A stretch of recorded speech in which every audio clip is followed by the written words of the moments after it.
Secrets you're allowed to keep from your woman. Yes, you heard me. You're allowed to keep these secrets I'm about to outline in this video, and for good reason. It's better to keep certain things to yourself no matter the urge you have to tell a woman you're dating. Let's jump into it.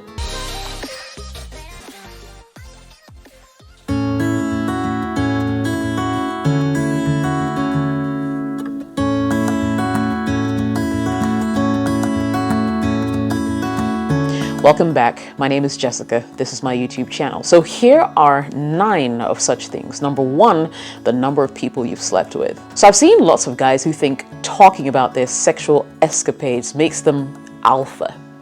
Some people do it out of childish excitement. Some secretly hope that talking about their sex life will get them validation when they're with their boys, you know?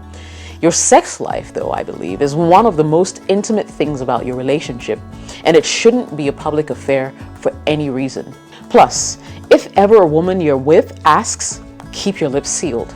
Nothing good comes out of revealing the number, ever. A tiny, cynical, self-destructive part of her wants to know, but telling her won't make her feel good. If the number is high, she could feel like you're a womanizer, even if you're not. And if you've only been with a handful of women, she can feel guilty about her number or get paranoid you'll ditch her if you find out. If she keeps pestering you about it, explain how her persistence is making you feel uncomfortable and the number is inconsequential in the grand scheme of things because you're with her and only her. Let the past be in the past, but definitely make sure you both get tested for STDs regardless of how many people you've been with intimately. Number 2, how great your ex was. Your ex is an ex for a reason, and truthfully, comparison is the thief of joy. You'll never be able to fully experience who you're currently with if you're always referencing your ex.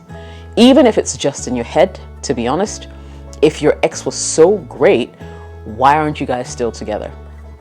Let go, move on. Also, if she asks about your ex, absolutely do not bring up how great the sex was, how much your family loved her, or how banging her body was.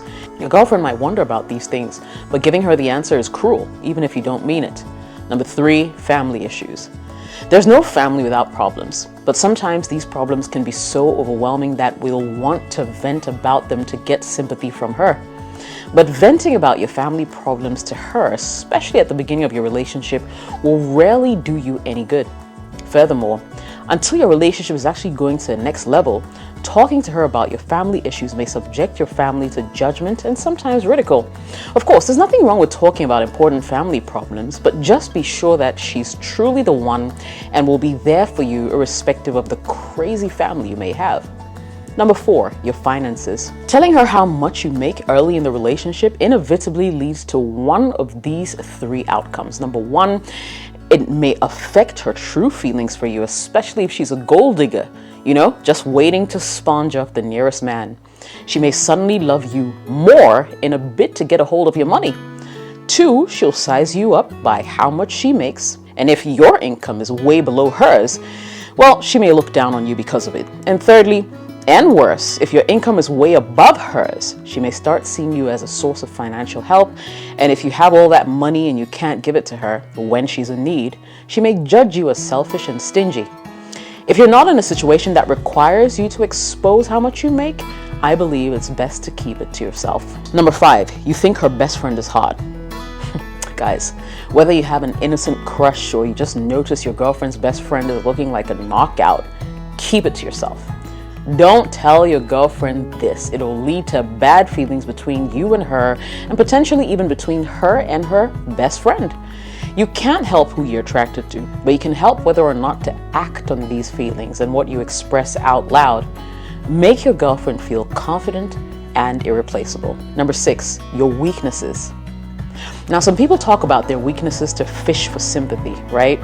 Some think of it as a humble and noble thing to do, but it isn't. There's a big difference between being vulnerable and telling people about your weaknesses. Being vulnerable means something like asking a woman you like out on a date, even if you know you could be rejected.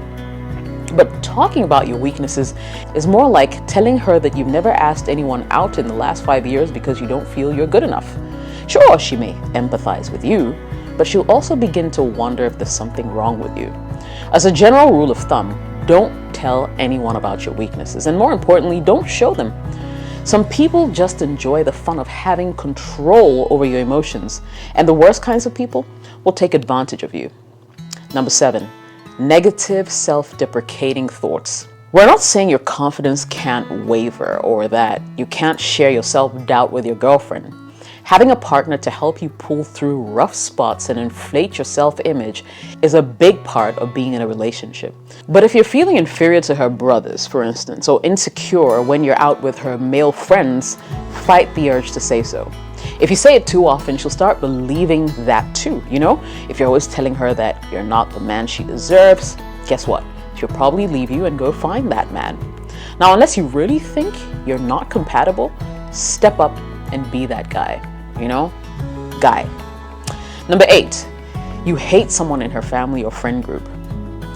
So if you can just smile and bear it, especially if she's super close to that person, that's your best move. Conveniently have something going on when, for instance, she wants to hang out with this person and asks you to come along. Obviously, it's something you can't do all the time, but the more you can keep the pace and let her have her space, the better your life will be. Plus, she'll get to have some quality alone time with this friend or family member, which is something that is positive, right? Better yet, ask yourself why that person drives you insane.